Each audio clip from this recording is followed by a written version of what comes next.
Nothing is too wonderful to be true if it be consistent with the laws of nature. There's nothing quite as frightening as someone who knows they are right. It is right that we should stand by and act on our principles, but not right to hold them in obstinate blindness, or retain them when proved to be erroneous. A man who is certain he is right is almost sure to be wrong.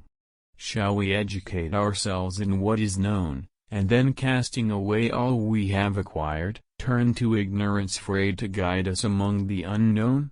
But still try for who knows what is possible. I will simply express my strong belief, that point of self-education which consists in teaching the mind to resist its desires and inclinations, until they are proved to be right, is the most important of all, not only in things of natural philosophy, but in every department of daily life. No matter what you look at, if you look at it closely enough, you are involved in the entire universe. In place of practicing wholesome self-abnegation, we ever make the wish the father to the thought, we receive as friendly that which agrees with, we resist with dislike that which opposes us, whereas the very reverse is required by every dictate of common sense. I was at first almost frightened when I saw such mathematical force made to bear upon this subject, and then wondered to see that the subject stood it so well.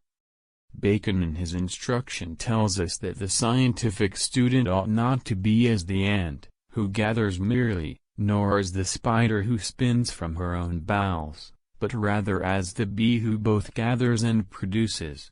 All this is true of the teaching afforded by any part of physical science. Electricity is often called wonderful, beautiful, but it is so only in common with the other forces of nature. All this is true of the teaching afforded by any part of physical science.